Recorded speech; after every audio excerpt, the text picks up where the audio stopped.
Seja bem-vindo a mais um programa Questão de Ordem, hoje falando sobre a carreira no Ministério Público, mais precisamente a carreira do promotor de justiça, com um convidado bastante especial. Então, apresentando o nosso convidado hoje, o Dr. Maurício Sanchotene de Aguiar, promotor de justiça, que vai falar justamente sobre essa carreira, uma das mais cobiçadas do mundo jurídico, do mundo do direito. Os acadêmicos que muitas vezes perguntam, quando perguntados no começo da aula, o que pretende ser no futuro? Promotor de justiça é uma das vagas, um dos cargos mais desejados no universo acadêmico do mundo do direito, doutor Aguiar. Mas me conte um pouquinho sobre, antes, sobre a questão da função do promotor de justiça, um pouquinho da sua trajetória. Como que o doutor Aguiar, o menino lá da fronteira oeste de Uruguaiana, veio se tornar promotor de justiça? Seja bem-vindo. Obrigado, Quintano. É uma honra imensa poder participar desse teu canal e que eu já prestigio, tá? A honra é minha, doutor Aguiar, viu? Pode ter certeza. Tá bem, obrigado.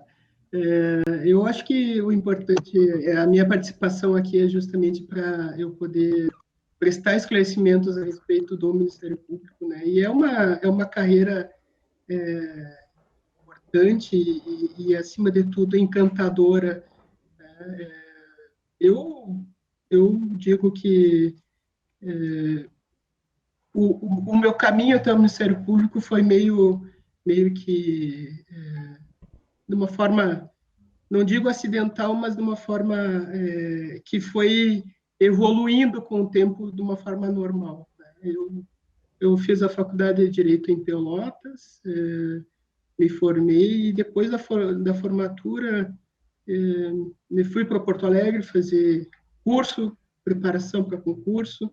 A ideia inicial era fazer um concurso para juiz de direito e na época, então, eu fiz o curso da Júris e no curso da Júris, muito bom o curso, sem dúvida, mas não me identifiquei com os professores, que a grande maioria eram professores desembargadores ou juízes de direito.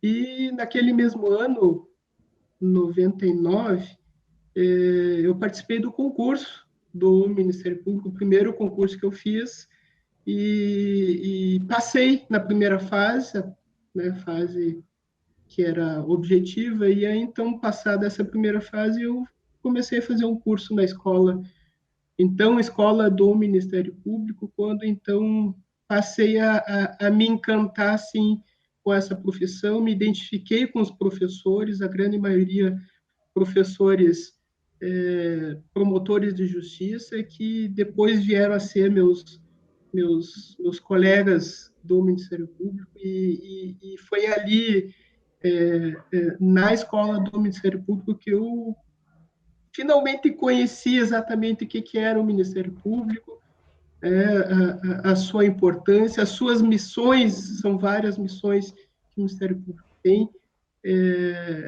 a sua forma de agir, e me identifiquei com os colegas que eram professores na escola e que sempre passaram além da imagem de competência, de qualidade, eles sempre passaram também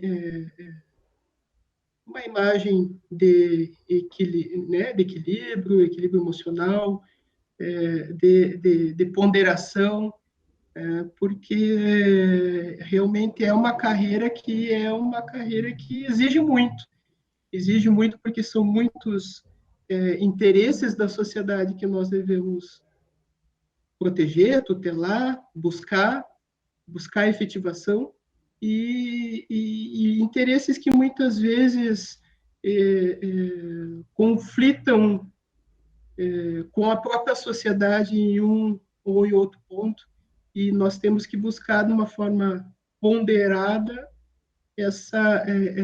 a solução dos problemas da sociedade da melhor forma possível, naquilo que for possível dentro do papel do Ministério Público. Então, foi ali na escola do MP, então escola do MP, que depois veio a se tornar a faculdade do MP, que eu passei a conhecer realmente o que era a função do Ministério Público e poder cada vez mais me identificar, né? Naquele primeiro concurso, eu fui avançando, acabei rodando na terceira fase, na fase oral, mas era ali que eu percebi, foi ali que eu percebi que era o que eu desejava, e não esclareci, teve um momento de tristeza, mas sabendo, identificando que era aquilo dali, o meu desejo, a minha vocação, né, o que eu desejava fazer. Então, no próximo concurso eu voltei, me preparei mais e consegui alcançar essa aprovação no concurso. Para o pessoal, assim, ó, eu acredito que a ideia desse nosso bate-papo, desse programa, doutora Aguiar, é a gente falar para o público leigo, né, que não conhece a função do Ministério Público, efetivamente do promotor de justiça, mas também daqui a pouco para o acadêmico de direito que está começando a ter interesse na carreira ou já tem essa certeza absoluta, vou tentar seguir. Como é que funciona então o concurso do Ministério Público? O senhor falou que na primeira vez que o senhor não acabou não sendo aprovado, o senhor ficou numa terceira fase.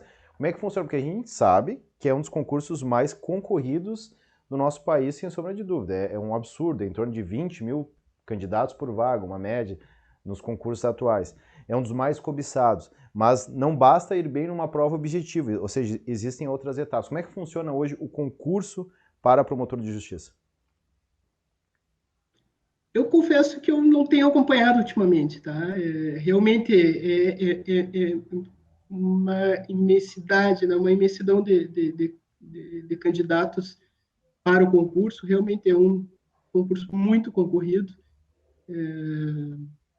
mas a minha experiência demonstrou que lá, quase 20 anos atrás, eu completei agora 19 anos de Ministério Público. 20 anos atrás, quando eu fazia o meu concurso, já era um concurso muito concorrido, não tanto quanto hoje, mas que já exigia conhecimentos aprofundados nas matérias que estão nos editais, mas, acima de tudo, um equilíbrio também, né? Eu sempre falei que o concurso público como é o do Ministério Público, com várias etapas, várias formas de avaliação, né? Ele é um concurso público que é praticamente uma maratona, né? Não adianta a pessoa sair correndo, né? E se cansar no início e não ter o fôlego para chegar no final.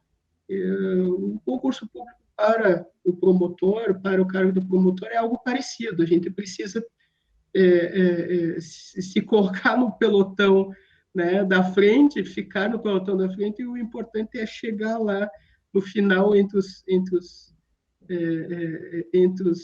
o número de aprovados para os cargos, né, exigidos no edital, né, previstos no edital. E realmente tudo isso exige do concursando um equilíbrio não só no conhecimento jurídico, mas especialmente de equilíbrio emocional mesmo, né? A pessoa precisa estar ciente de que é algo que é demorado. Na minha época já era um concurso que demorava cerca de quase um ano e meio, para passar em todas as fases, e isso vai desgastando com o tempo, porque o concursando ele precisa conseguir controlar a sua ansiedade, né? Mais do que controlar, usar essa ansiedade em seu favor para poder atingir de uma melhor forma possível a sua preparação para as provas, para as avaliações. Mas só para o pessoal entender, eu até lhe peço desculpas, porque no fim acabei fazendo uma pergunta atual e com certeza o concurso vem mudando, mas o senhor com a sua carga de trabalho não tem A não ser que o senhor seja um avaliador, né, doutora Guerra, não tem por que acompanhando Não. as mutações do processo de seleção. Mas na Sim. sua época o senhor falou em terceira etapa. A primeira etapa era uma prova objetiva, a segunda e a terceira, como é que funcionavam essas etapas? A primeira prova era uma prova objetiva, né?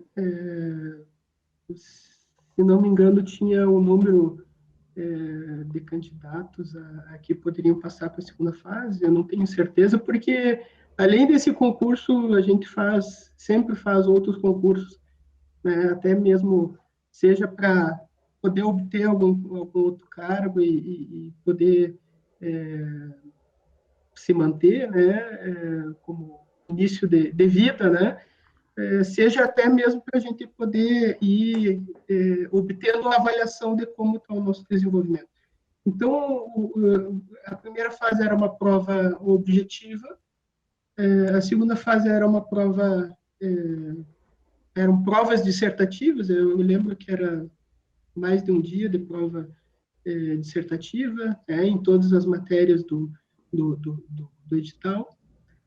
A terceira fase era a prova oral, também em todas as disciplinas do edital, havia prova oral, em que cada examinador de cada matéria, nós íamos na frente dele, sorteávamos um ponto e aí o professor, o examinador ia, então, fazia os questionamentos de cada matéria, referente àquele ponto.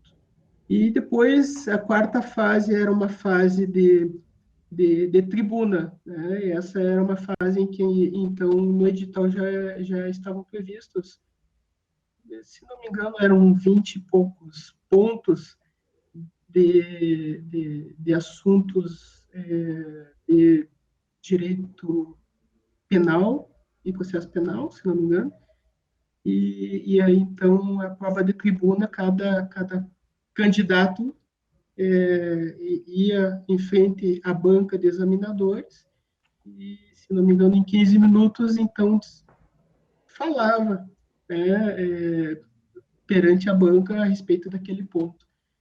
É uma prova de tribuna, né? Cabia ao candidato fazer a, o desenvolvimento daquele ponto naquele período. E essas eram, então, as provas, as avaliações que eram eliminatórias, e tinha, posteriormente a isso, a avaliação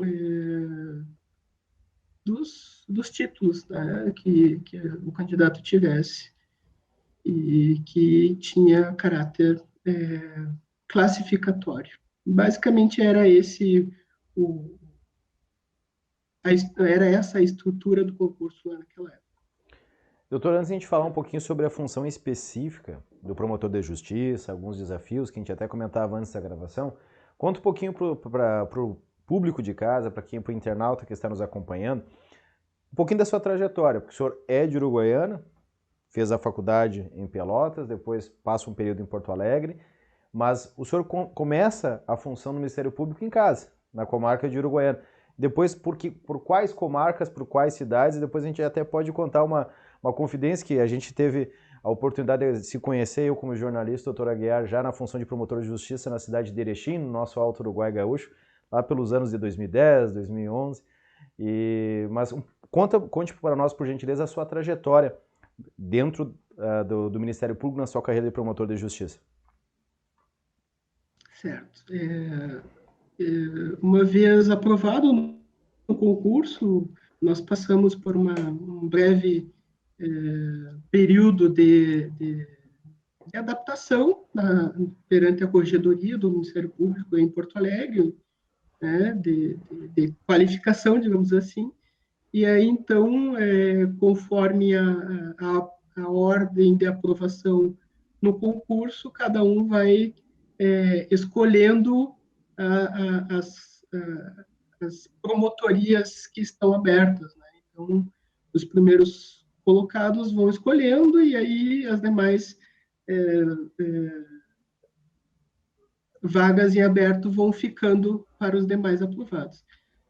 Coube a mim a grata satisfação de poder voltar à Uruguaiana. Lá em Uruguaiana eu fui, então, designado promotor segundo promotor criminal. Lá fiquei por volta de 1 ano em Uruguaiana, trabalhando em processos criminais, juizado comum e juizado especial criminal.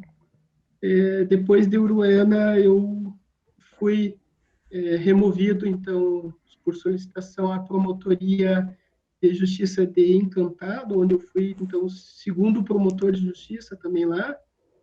Tinha atribuições aí, sim, diversas, né?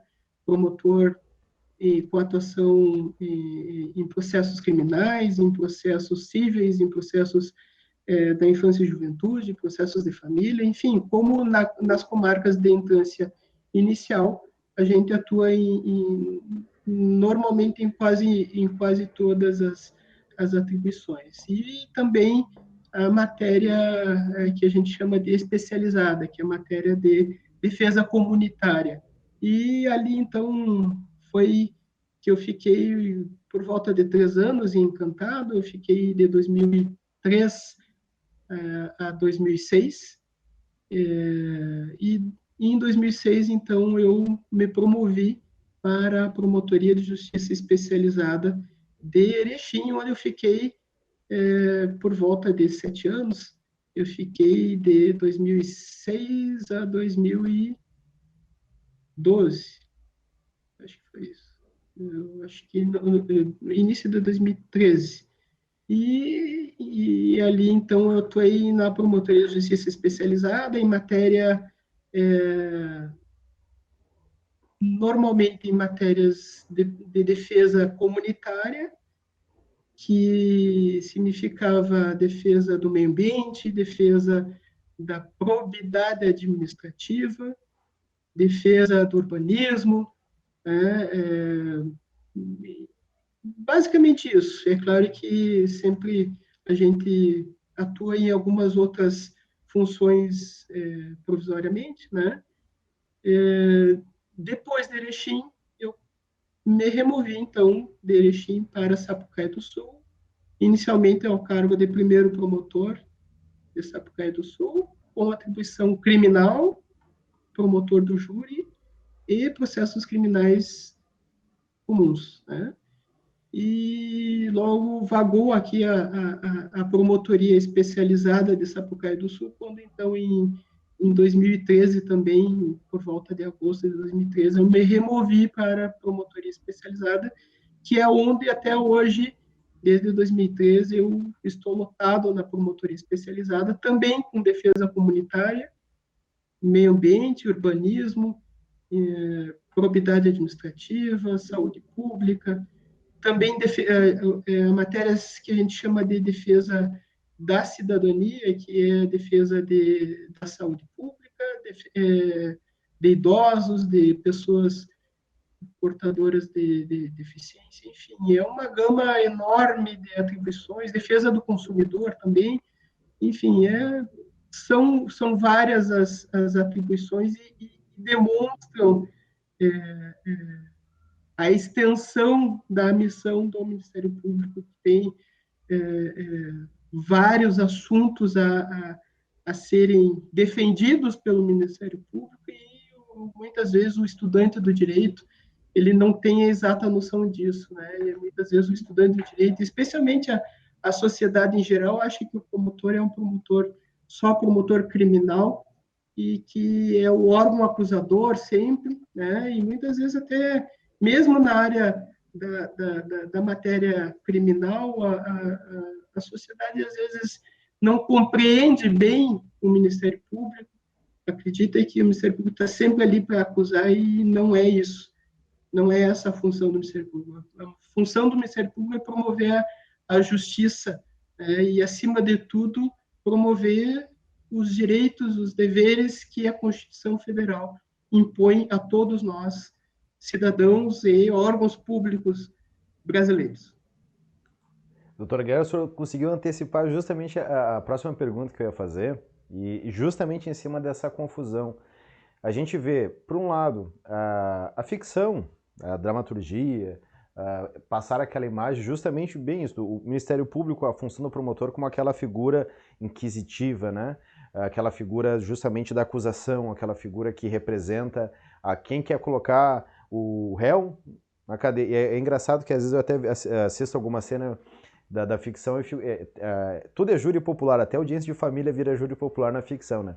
Mas tudo bem, fazendo um parênteses à parte sobre isso, mas se passa essa imagem da figura do promotor de justiça muito atrelado a esse ponto. E geralmente o que vira manchete, né, na grande mídia, de fato, são os assuntos principalmente envolvendo a área penal, mesmo nos casos administrativos, porque geralmente envolve improbidade administrativa, ou seja, acaba envolvendo alguma espécie de crime. Então fica-se muito atrelado o promotor de justiça na área criminal, na área penal. Então, justamente para o estudante, para o público leigo entender, o senhor falou justamente da Constituição, onde estipula qual é a função do Ministério Público, qual é a função do promotor de justiça, mas numa linha geral que a gente pode passar para o nosso público, doutor Aguiar, quais são no dia a dia as mais variadas missões e para o público entender justamente por que é um excesso de trabalho. A gente vai tocar nesse assunto depois, como que a demanda é bastante grande para um promotor de justiça nas mais variadas áreas, inclusive também na área penal, na área criminal. O Ministério Público, sem dúvida, tem a função no processo criminal de ser o autor da ação penal pública. Então, por isso ele é parte, né? Mas muitas vezes, até mesmo, algumas vezes, os advogados criminalistas, e alguns deles têm essa confusão, acreditando que o Ministério Público está ali só para acusar, e não é assim. Na verdade, é claro que quando se constata um crime que há indícios de que determinada pessoa ser o seu autor, é claro que o Ministério Público vai ter que oferecer a denúncia, vai ter que mover a ação penal. Mas, por inúmeras razões, diferentes razões, grande parte do trabalho, muitas vezes, do Ministério Público é justamente fazer uma triagem prévia do que merece ser levado ao Poder Judiciário numa ação penal ou numa ação de improbidade administrativa, e o que não merece ser, o que deve ser arquivado. Né? A gente sabe que, talvez, eu não tenho certeza no Rio Grande do Sul, me parece que no Rio Grande do Sul, ultimamente, a estatística é bem melhor, mas no Brasil, cerca de 10% no máximo dos inquéritos policiais apontam o autor de um crime, né? E o que permitiria, então, oferecer denúncia. Né? Isso é um número muito pequeno, né? Muito pequeno. Então, cabe ao promotor de justiça essa primeira triagem do que é um inquérito policial que não tem a prova de que ou que o fato realmente constitui um crime ou de que o fato teve um autor e o autor foi conhecido, né? Ou por outras razões, então, que não merece ser oferecida uma denúncia naquele inquérito policial.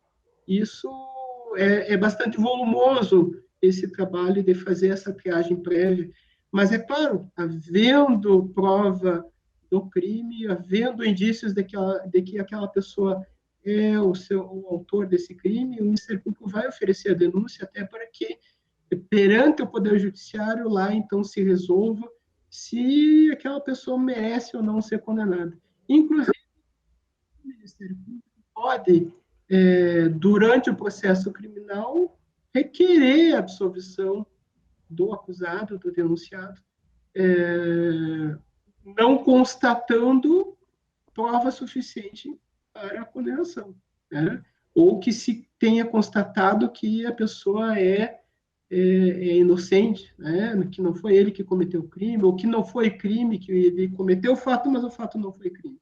Então, isso precisa ficar bem claro, né? O Ministério Público ele tem essa missão de promover a justiça, e promover a justiça não é acusar de uma forma leviana e muito menos sem ter provas de que aquela pessoa é o autor do delito. Isso acontece em várias matérias, né? Como eu disse, eu trabalho com a improbidade administrativa há muitos anos, e também basta um e-mail de qualquer pessoa do povo noticiando um fato que, a princípio, possa ser uma improbidade administrativa. Nós temos que averiguar aquela notícia, investigar aquela notícia, verificar se aquilo dali é um fato que é realmente, além de legal, que se constitua numa improbidade administrativa, então adotar as providências necessárias que sejam decorrentes daquele fato. E assim como vem por e-mail, vem por telefone, a pessoa comparece na promotoria trazendo uma reclamação escrita, ou vem falar alguma coisa no Ministério Público e nós, então, reduzimos a termo, fazemos um termo de declarações. Assim como vem notícias de fatos que realmente depois dão origem a ações de improbidade administrativa ou em alguma matéria, também há notícias que são evidentemente, que não têm fundamento, né? E isso, toda essas notícias que vêm ao Ministério Público, elas precisam ser verificadas, apuradas e com muito critério, muito equilíbrio, elas devem ser tratadas da melhor forma possível. É a missão do Ministério Público nós atendermos ao público, servirmos ao público no sentido de promovermos aquilo que seja o verdadeiro e que seja o necessário para a promoção dos direitos, como eu disse antes, dos direitos e dos deveres impostos na Constituição Federal.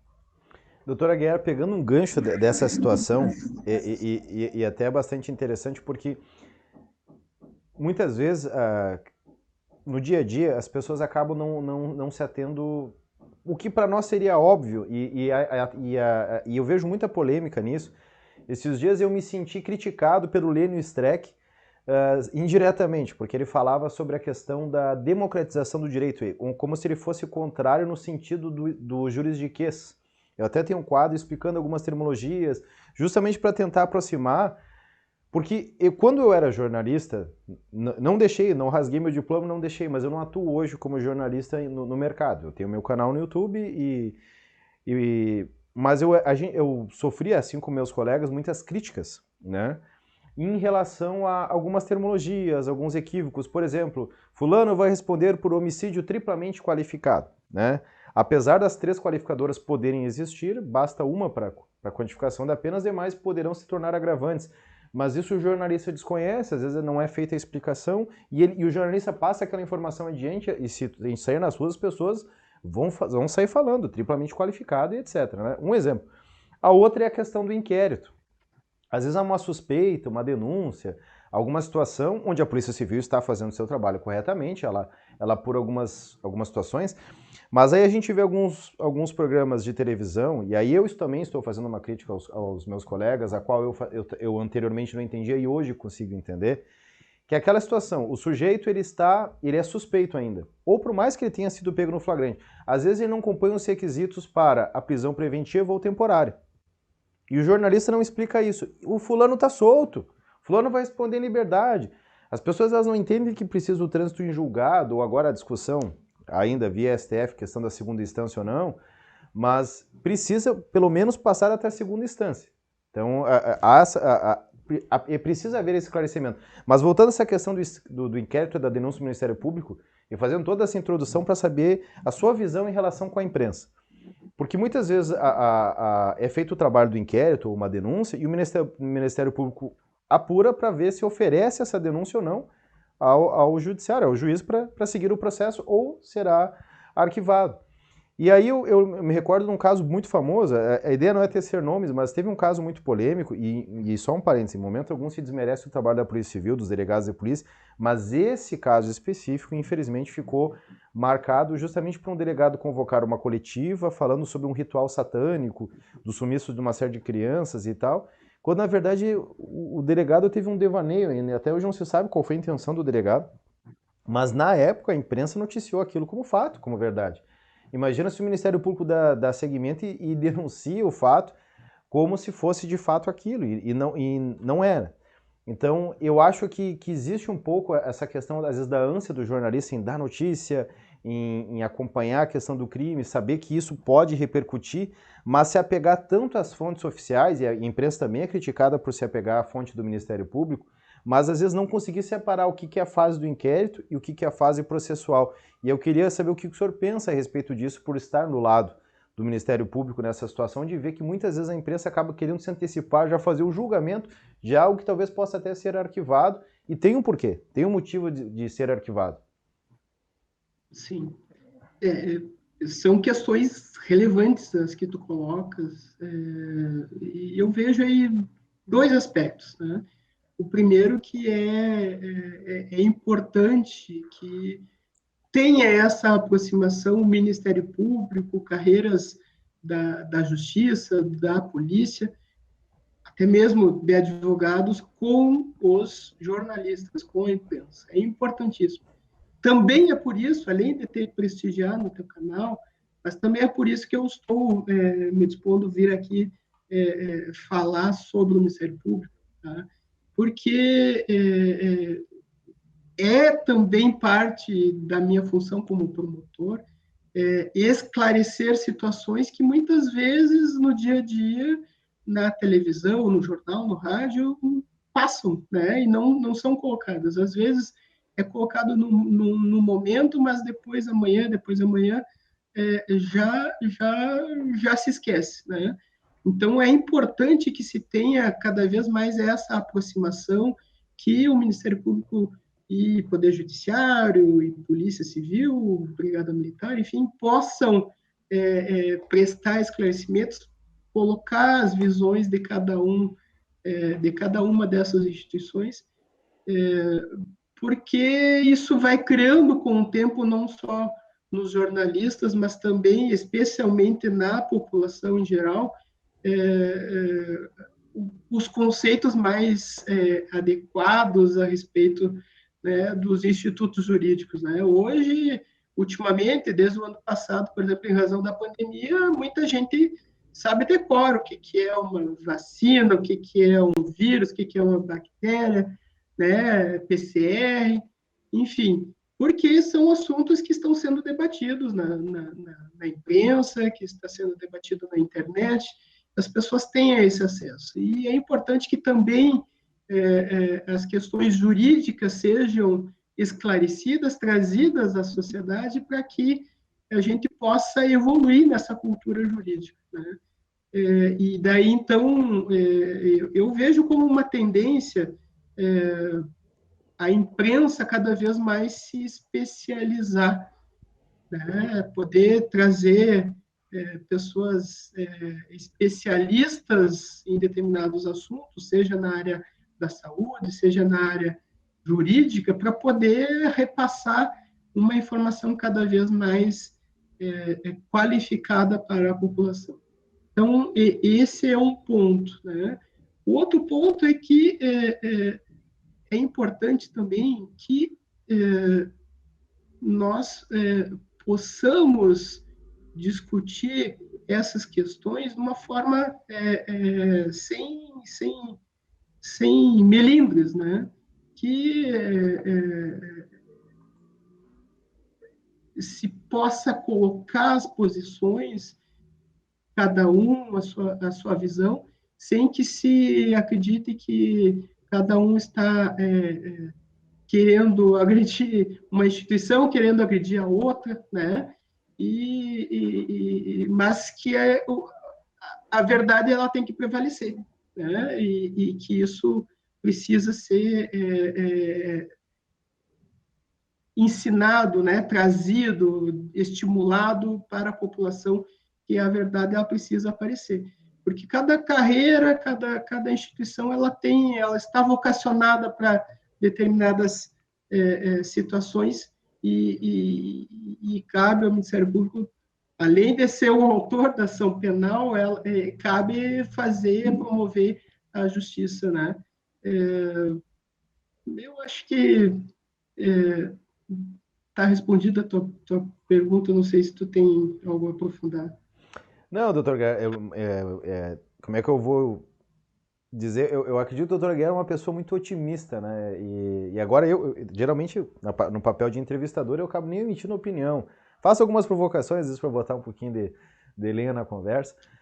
Mas quanto a essa sua opinião, eu achei uma fala muito ponderada e otimista. Quando eu digo otimista é porque não querendo rebaixar a profissão dos jornalistas de maneira alguma, porque afinal de contas eu sou jornalista hoje com quase 36 anos de idade, sobrevivi justamente, me sustentei a vida inteira até então como jornalista. A caminhada do direito ainda é bastante curta, mas no sentido de que, independente do jornalista, doutora Guerra, o que a gente nota hoje em dia nas redes sociais, e aí vem uma geração que já surge, já nasce nos meios digitais, nas redes sociais, coisa que para nós não existia, isso foi existir para, eu brinco, a gente foi ter acesso à internet bastante velho, eu fui ter um e-mail, acho que eu tinha 17, 18 anos de idade, né? Essa geração hoje em dia já precisa de uma conta Google, às vezes para logar um joguinho, alguma coisa. Chega a ser surreal a gente ver essa evolução tão rápida, né? Mas o que eu quis dizer, onde eu queria chegar, melhor dizendo, é que como a gente tem especialista de internet, hoje em dia as pessoas opinam sobre tudo, mas elas não possuem conhecimento sobre quase nada. Conhecimento profundo, eu digo, né? Elas comentam sobre a atuação do Ministério Público, elas comentam sobre o jornalismo esportivo, sobre os juízes, enfim, sobre política, sobre vacina. O que a gente tem de especialista de vacina, doutor Guerra, olha, eu nunca vi uma discussão tão grande no meio de uma pandemia sobre vacina. Mas basta fazer uma pergunta a mais, a pessoa já não sabe a resposta. Aí começam os xingamentos, né? Aí começa a dizer que é a imprensa, começa a dizer que é o governo X que quer ganhar dinheiro com isso, com aquele outro. Então, o meu medo e a intenção do canal, claro que a gente sabe que a mídia tradicional não é bem assim para ter uma repercussão, uma audiência tão grande, mas o objetivo do canal é justamente possibilitar, né, essa troca de informações, esse aprofundamento, mas o meu medo é justamente a gente caminhar cada vez mais para o mundo da superficialidade, onde todo mundo opina sobre tudo, mas se aprofunda muito pouco sobre os assuntos, né? Tomara que eu esteja errado, mas eu tenho uma opinião um pouco pessimista quanto a isso, né? Eu te entendo, eu te acompanho muito nesse teu pensamento, mas eu acredito que não é um problema recente, né? Há muito tempo se falava que no Brasil havia já 170, 200 milhões de treinadores de futebol, né? Isso eu me lembro, eu era pequeno, criança, já se falava isso, porque, né, dava a impressão de que todo mundo, na época lá do Tele Santana, sabia mais do que o Tele Santana. Olha, estou dando a ideia da minha idade, né? Mas é um fenômeno que não é novo, não é novo. Mas é daí que surge, né, que vem com força a necessidade de uma imprensa que realmente que venha a se especializar nessas matérias, né? Seja na saúde, seja no futebol, seja na questão jurídica, né? O Ministério Público também é um pouco vítima disso, porque muitas vezes é agredido, né? É criticado injustamente, justamente porque as pessoas não têm a ideia da extensão da, das atribuições do Ministério Público, né, do papel do Ministério Público, né, e das limitações do Ministério Público, né, porque muitas vezes a pessoa vê na televisão, foi feita, a polícia fez, o Ministério Público fez a operação tal e conseguiu um monte de prova, e aí as pessoas acham que aquilo dali se pode fazer em qualquer crime, desde uma simples ameaça até enfim, né, eventualmente até é possível fazer, mas nem sempre se consegue aprofundar tanto a produção da prova, e a prova é justamente aquilo, é o a nossa matéria-prima, né? Eu costumo dizer que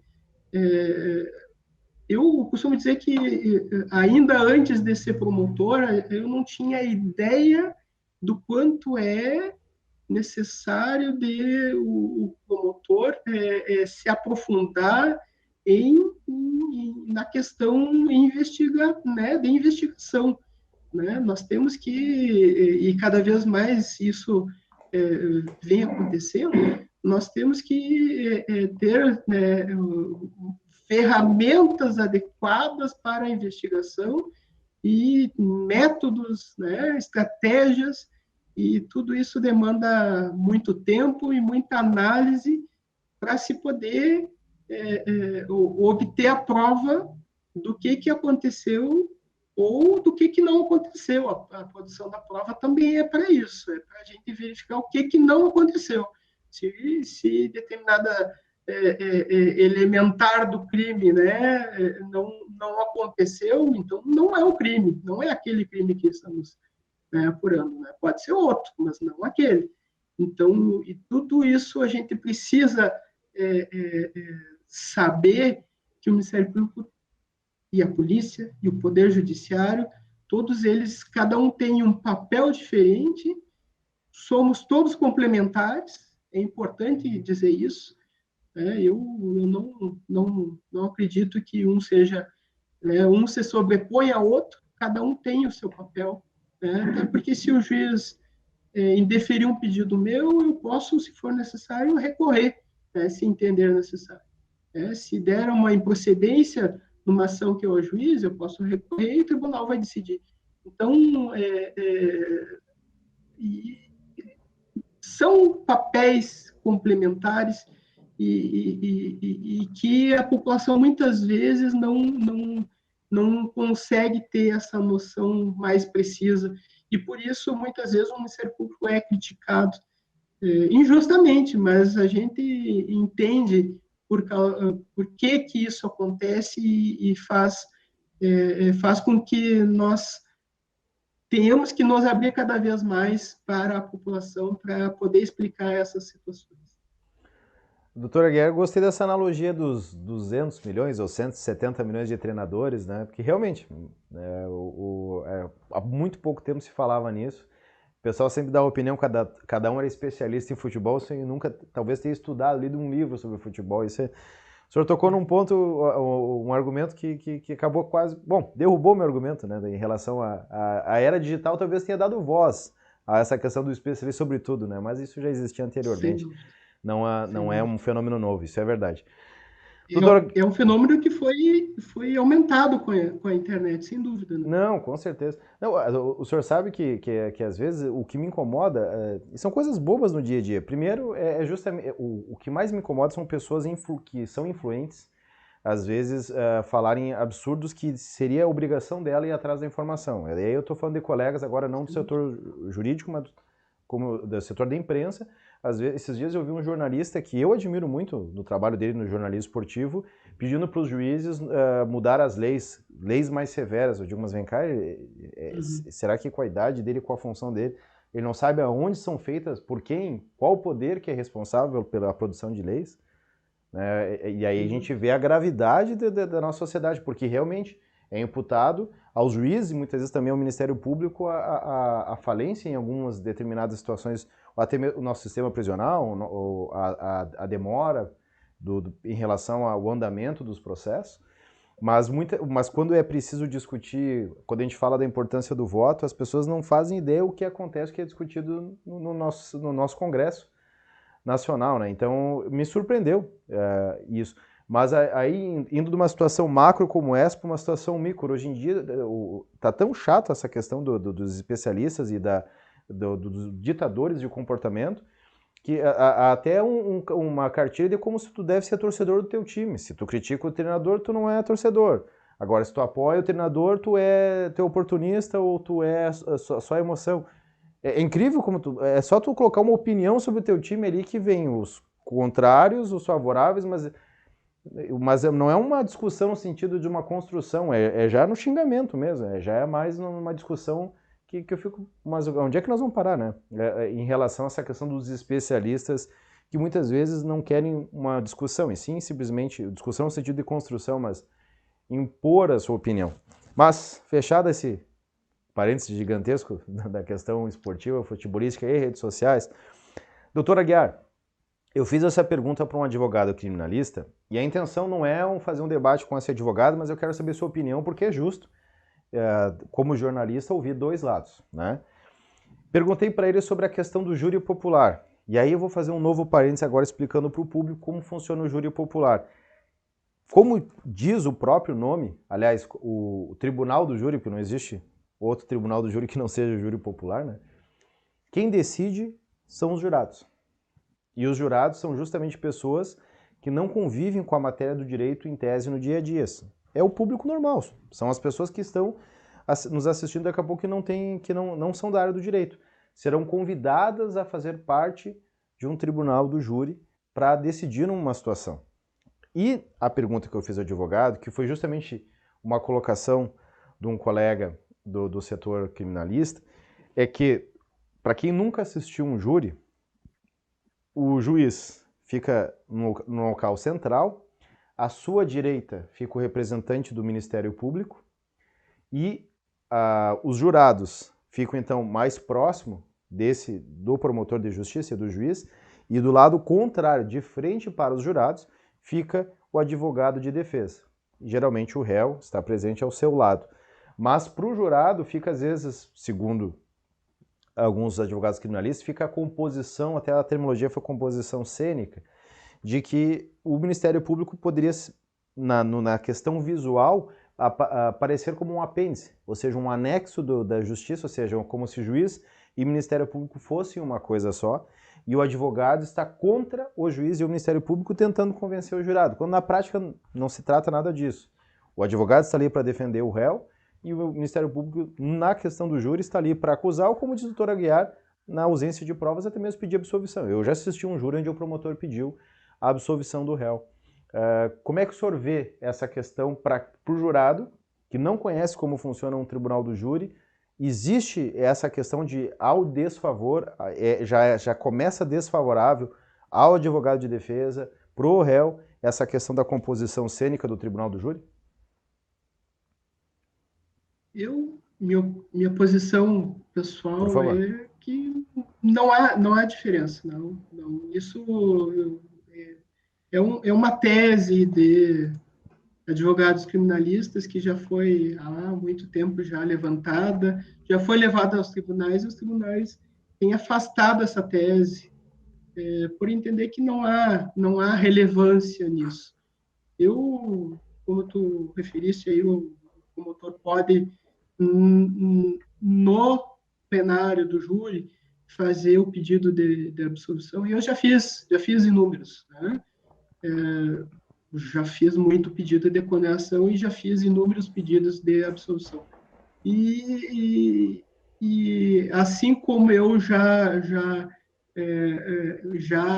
atuei em vários plenários, já atuei em Uruguaiana, já atuei em Erechim, já atuei em Viamão, já atuei em Lajeado, já atuei aqui em Sapucaia, já atuei em Bento Gonçalves, já atuei com juízes e juízas com quem eu mantinha uma relação mais próxima, mas eu já atuei com juízes que eu não conhecia até aquele dia do plenário, né? E, da mesma forma, já atuei com advogados que eu já conhecia e outros que era a primeira vez que eu estava debatendo, né? E já atuei com advogados que tinham muito mais proximidade com o juiz do plenário ali e que eu não conhecia, né? Isso não acredito que tenha influenciado, né? Que tenha causado uma injusta decisão do plenário, né? Inclusive, eu me lembro de um plenário que eu participei em Lajeado, de um advogado que era muito conhecido da cidade, se não me engano, ex-vereador, né? Pessoa que, sem dúvida, tinha lá a sua grande habilidade, né, oratória, mas eu era um desconhecido ali, embora trabalhasse do lado ali encantado. Isso não acredito que tenha sido a causa de uma eventual absolvição, né? Nesse caso específico, era um processo em que era um crime por tentativa de homicídio, tentativa branca, que a tentativa branca é aquela em que há tentativa, mas a vítima não resta lesionada, né? Então, não tem a materialidade, né? Não tem a lesão, né? E naquele caso específico, embora tudo levasse a me causar a impressão, e essa era a minha impressão, de que era uma briga decorrente do tráfico de drogas, e o que depois o advogado me confirmou que era, né? No caso, a vítima tinha antecedentes criminais, o acusado, o denunciado, o réu, não tinha antecedentes criminais, então toda a situação me levou a entender que a absolvição, nesse caso específico, foi porque os jurados talvez até tenham acreditado mais na versão do advogado, mas não porque ele era de conhecimento, era conhecido da juíza, enfim, essa, essa, essa posição de alguns advogados criminalistas de que essa a posição cênica do plenário do júri é o determinante, me parece que é um argumento que não encontra né, sustentação na realidade. Pelo menos essa é a minha experiência. E eu posso dizer que, inclusive, em outras áreas do direito, nós temos isso também, né? No sentido de, por mais que nós possamos, o promotor de justiça, ser conhecido, ter uma relação cordial com o juiz que vai julgar, por exemplo, uma ação de improbidade, o advogado também, muitas vezes, vai ter lá a sua relação com o advogado, né? E nada disso eu não tive até hoje uma ação em que eu pudesse dizer não tinha prova para que o juiz julgasse procedente a ação. Ao contrário, para a gente levar uma situação dessas, para a gente pedir uma condenação num plenário do júri, significa que existem provas, sim, existem elementos muito fortes, muito concretos, de que a pessoa foi responsável pelo fato e que ela merece ser condenada.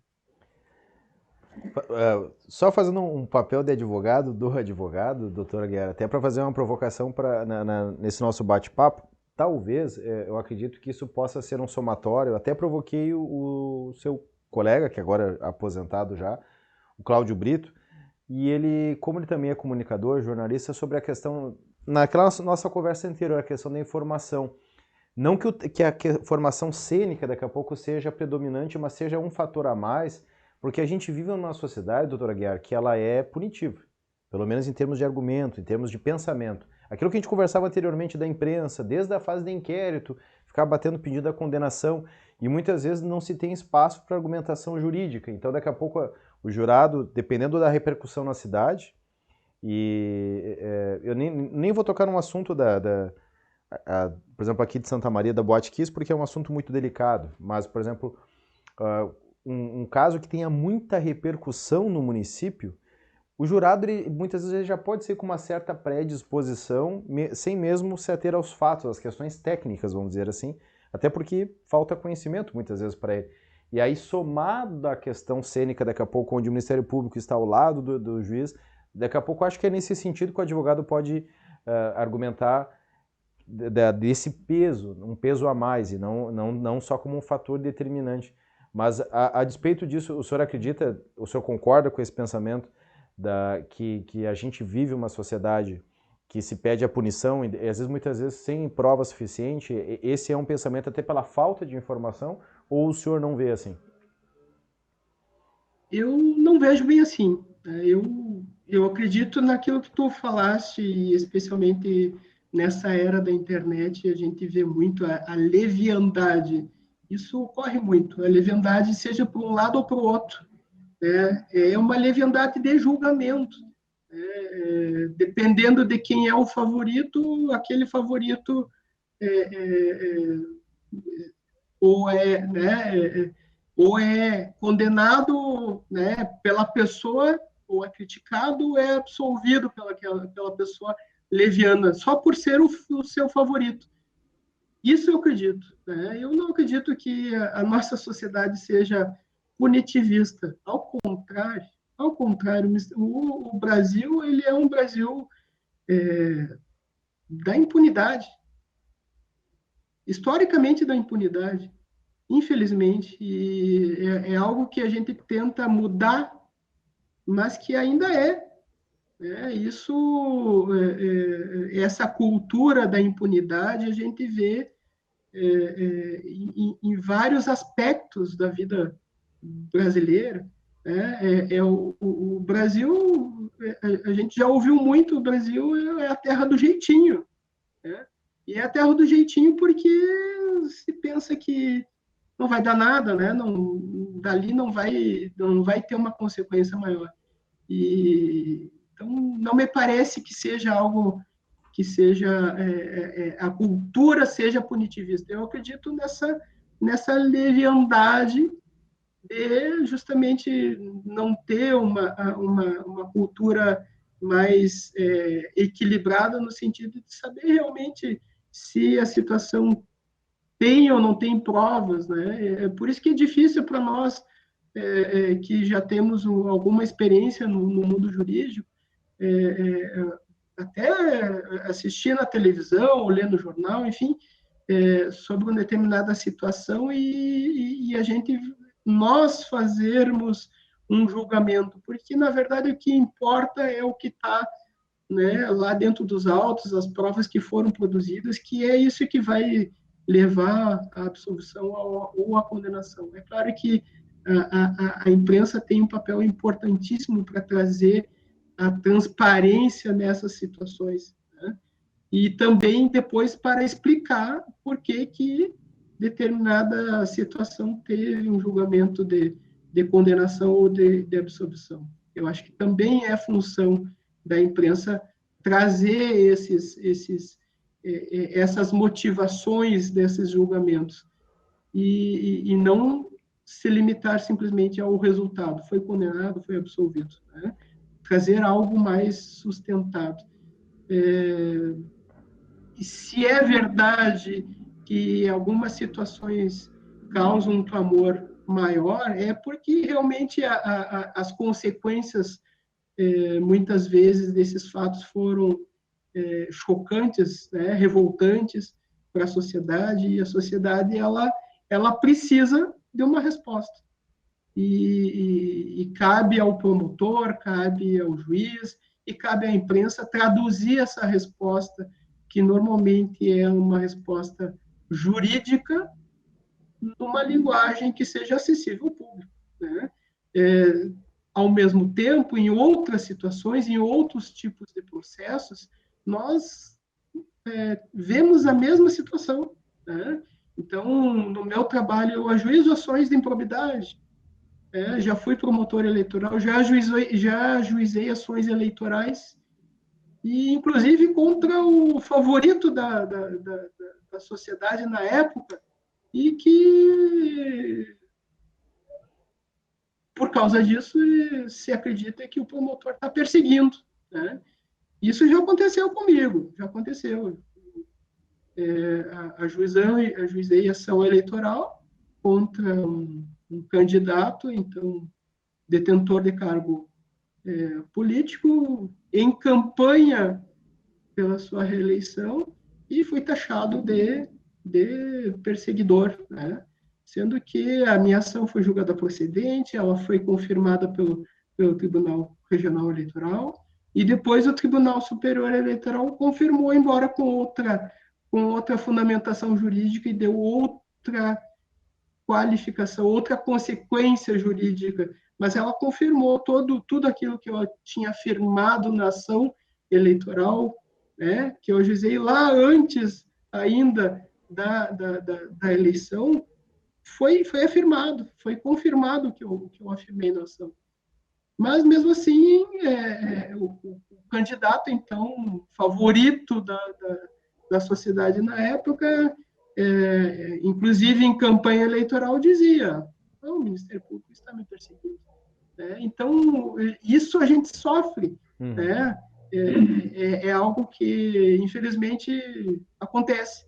Né? E o que a gente pode fazer contra isso é prestar os esclarecimentos, ter a transparência de tudo o que se fez. Né? E em nenhum momento faltou, mas a sociedade vai, um dia ou outro, vai ter o seu julgamento final a respeito desses tipos de fatos. Doutora Guiar, antes da gente dar os encaminhamentos finais, agora eu fui ver o tempo de gravação aqui, daqui a pouco a doutora Guiar vai me bloquear das redes sociais, não vai me atender mais, porque a gente acabou até não combinando o tempo máximo, a gente já está ultrapassando 1 hora de gravação. Mas só antes de fazer a última pergunta, eu sempre pergunto, questiono para os entrevistados, um caminho, já que a ideia do programa, do canal, é justamente de poder aprofundar, né, algumas temáticas, porque é um contexto, quando a gente fala, e é interessante sempre ver as mais possíveis variáveis sobre esses assuntos, porque, lógico, se a gente ouvir os profissionais da área da advocacia criminalista, eles têm um olhar, um aspecto sobre essa situação. Se a gente for conversar com o agente do Ministério Público, que é o fiscal da lei, ele vai ter um outro olhar sobre essa situação. Mas quando a gente fala em números, doutora Guiar, por exemplo, o número de apenados no Brasil, e a gente pegar a Constituição em termos de trabalho de ressocialização, a gente acaba vendo que esse trabalho não existe, né? Hoje os nossos presídios são, digamos assim, é como se fosse um laboratório de criminologia, no sentido de que quem chega lá por uma situação acaba se aliando a alguma facção, até por uma questão de sobrevivência, e às vezes acaba se atrelando de fato ao mundo do crime, sem contar em outros contextos. A própria aceitação da sociedade no retorno daquele cidadão para a questão de emprego, etc., transcende a questão processual, né? É uma questão social. Qual seria o caminho para a gente conseguir estabelecer, então, com a sua opinião, que nós não somos um país tão ligado ao punitivismo, o país do jeitinho, de fato, para uma série de coisas, realmente é o país do jeitinho, mas como é que a gente poderia se encaminhar, começar a dar passos rumo a uma sociedade que compreendesse melhor a nossa legislação, compreendesse como funciona o sistema judiciário e onde esse sistema judiciário, após toda essa fase processual, cumprisse aquilo que se comprometeu com a Constituição de 1988, que é justamente a questão da ressocialização. A gente sabe que a nossa legislação não permite prisão perpétua, nem pena de morte, ou seja, todo indivíduo preso deve retornar a conviver com a sociedade. Como é que o senhor imagina em termos de caminho, de avanço, para a gente poder progredir nessa situação, nesse contexto? São reflexões que tu fazes aí importantes. Eu nesses 19 anos de Ministério Público, a minha maior atuação ela é não criminal. Eu acredito que a Constituição Federal, que o Ministério Público tanto defende, que deve ser o princípio de toda a atuação do Ministério Público, ela prevê uma série de políticas e instrumentos que não foram implementados. Muitas pessoas criticam muito a Constituição Federal, mas ela não é implementada adequadamente, suficientemente, né? E eu tenho fincado a minha atuação nessa ideia.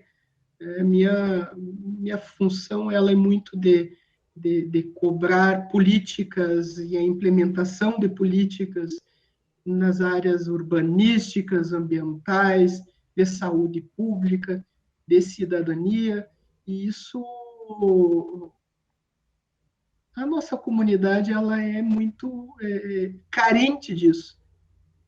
Enquanto nós tivermos um Estado, o Estado lato sensu, que não chega lá na vila, lá no bairro, eu não acredito que a Constituição ela esteja sendo adequadamente cumprida.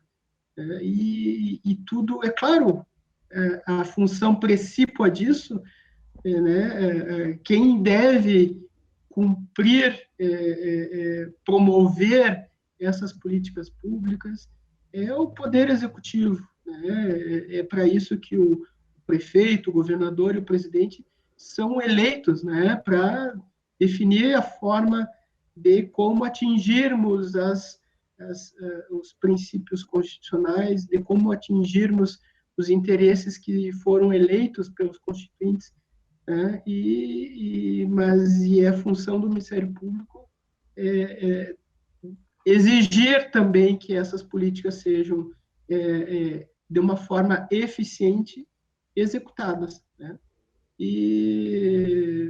Então, a educação, a saúde, né, o direito a uma cidade sustentável, tudo isso, no meu entender, elas criam na população uma ideologia, deveriam criar uma ideologia mais coletiva. Eu acho que o problema que nós vivemos, não é um problema do Brasil, mas no Brasil, não é um problema só do Brasil, mas no Brasil é muito forte, isso o individualismo. Né? Nós temos que ter os direitos individuais, mas não é disso que eu estou tratando. É a falta de um sentimento de nação, de coletividade, e que quer juntos, nós todos juntos evoluirmos para uma comunidade melhor. Né? E não sermos, cada um buscar o melhor para si. Não é isso. Então, enquanto não houver isso, a nossa situação ela sempre vai ser precária. Né? Mas esse é o caminho. É um caminho árduo, é um caminho difícil. Muitas vezes ela é um caminho que frustra, causa uma frustração no promotor. Muitas vezes eu me sinto frustrado porque não se consegue adequadamente buscar essas funções, essas implementações dessas políticas públicas. Mas, de uma forma ou de outra, há a necessidade também da aplicação de penas. Né? Há situações que a gente não vai fugir disso. Né? E a legislação, ela cada vez mais, ela tende, apesar de ser muito defender que o direito é muito punitivista, na verdade, a tendência do direito penal é despenalizador. Né? Em 95 tivemos a lei dos juizados especiais criminais, que criou a transação penal, a suspensão condicional do processo. Mais adiante, foram criando outros instrumentos também para que não se chegue a uma sentença de mérito em processos criminais. Recentemente foi instituído o acordo de não persecução penal. São institutos que têm o seu valor, que trazem indubidavelmente, não se pode duvidar disso, um caráter despenalizador, evita a existência do processo. Então,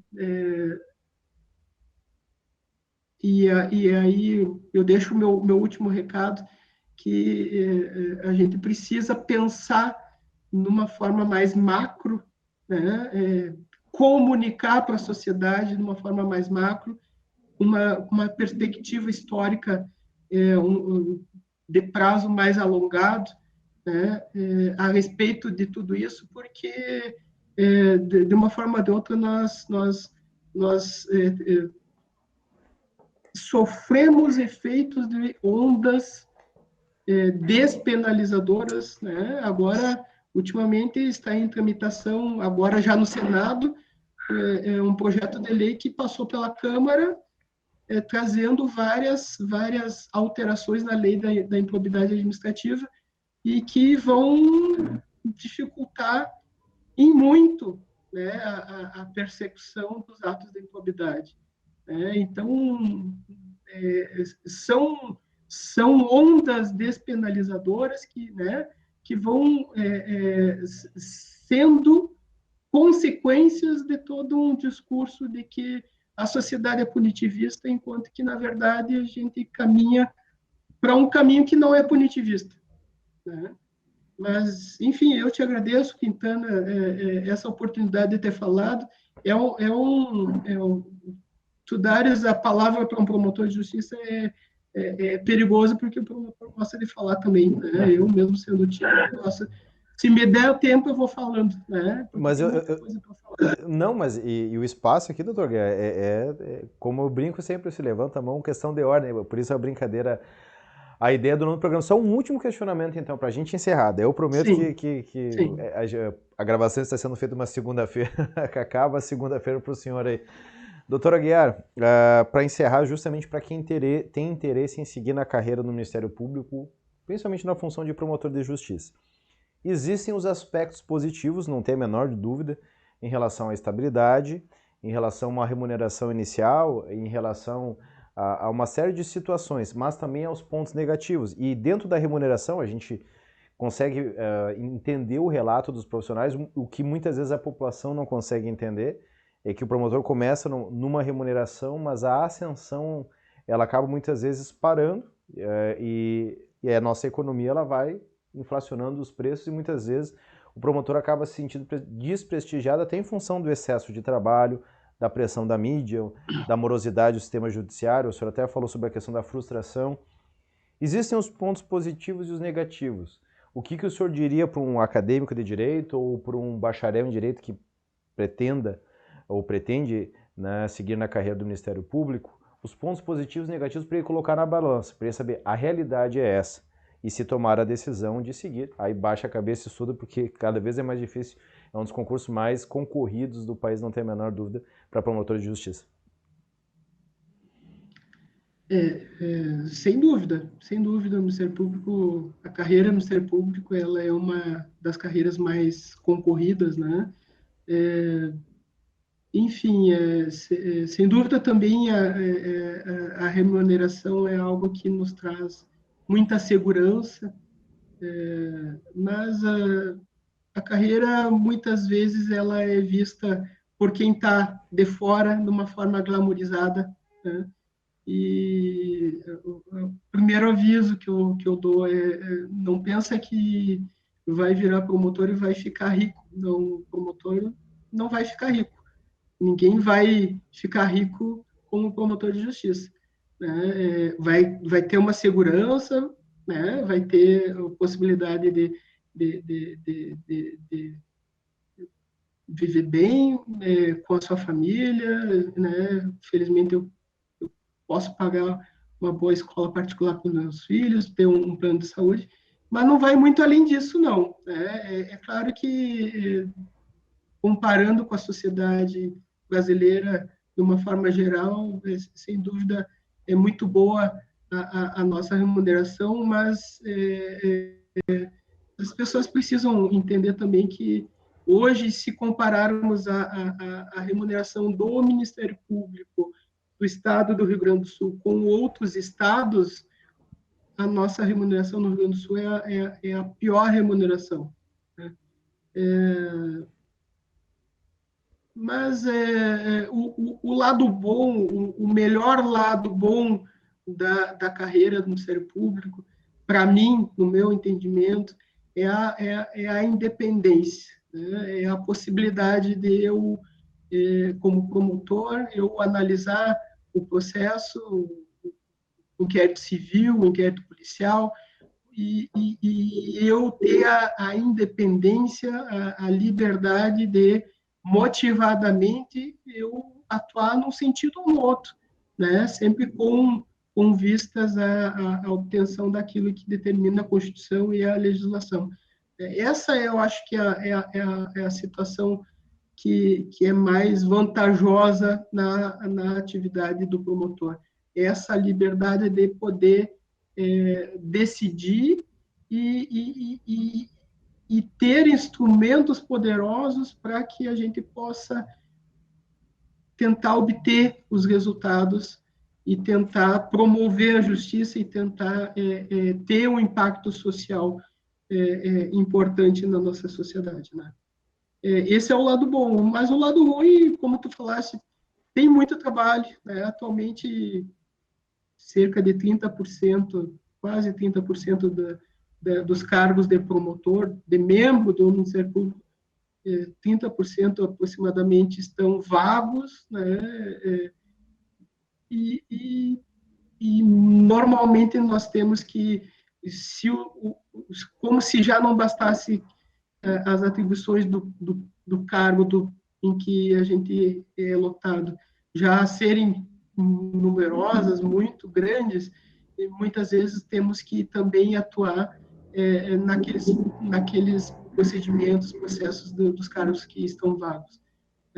Meu dia começa cedinho, e hoje é segunda-feira, meu dia não vai terminar agora, Quintana, meu dia ainda vai mais algumas horas, e porque tem, como promotor, a gente não vai encontrar na lei qual é a carga horária do promotor. Não tem. Porque o nosso compromisso é o resultado, né? Se enquanto tiver um processo por analisar, eu vou ter que estar olhando, né? E não é incomum que o promotor trabalhe 10, 11 horas. É uma carga que é dia após dia. Isso eu não estou falando do plantão, nós temos plantão também. Então, é claro que isso varia de promotor para promotor, da estrutura física da sua promotoria, né, da estrutura de pessoal, enfim, de uma série de situações. Mas realmente a quantidade de trabalho, o volume de trabalho é grande, mas é algo que nos traz muita satisfação a gente poder dizer que a gente fez diferença na sociedade onde a gente está inserido, né? E que muita gente foi beneficiada com o nosso trabalho. Esse eu acho que é o diferencial da nossa profissão, Quintana. Doutora Aguiar, muitíssimo obrigado, uma conversa bastante saudosa, estava com saudade do amigo desde os tempos lá do Alto Uruguai, de vez em quando a gente consegue acompanhar algum comentário, até conversar através do Twitter, né, que é uma rede social justamente de opinião, mas fico muito feliz por o senhor ter aceito o convite, fazia horas que eu me ensaiava de vou procurar o doutor Aguiar para ver se a gente consegue conversar, fiquei muito feliz com o seu aceite, muito honrado, e fico à disposição justamente se o senhor achar alguma temática relevante, algum assunto que seja importante, que entenda na hora de a gente falar sobre esse assunto. Esse é um canal aberto, doutora Aguiar, justamente para a gente aprofundar assuntos jurídicos e tentar trazer, nem que seja para uma pessoa conseguir compreender. Se a gente, como o senhor disse, se a gente conseguir fazer efeito para uma pessoa, já serviu a gravação do programa, já serviu a existência do canal. Obrigado, Quintana. Estou à disposição também. Eu que agradeço. Muito obrigado mais uma vez, doutora Aguiar. Muito obrigado também a você que nos acompanhou, que assistiu mais um Questão de Ordem, que enviou a sua pergunta, seu questionamento, e fique o convite, por favor, se inscreva no canal, ative as notificações e principalmente participe. Que temática você gostaria no próximo Questão de Ordem? Qual tema? Seja ele polêmico, seja ele para aprofundarmos, ou temática para o juridiquê, alguma temática que você gostaria de ter uma explicação. A gente fica à disposição. Não deixe de mandar suas sugestões justamente para as nossas redes sociais e também para o nosso canal do YouTube. Até a próxima!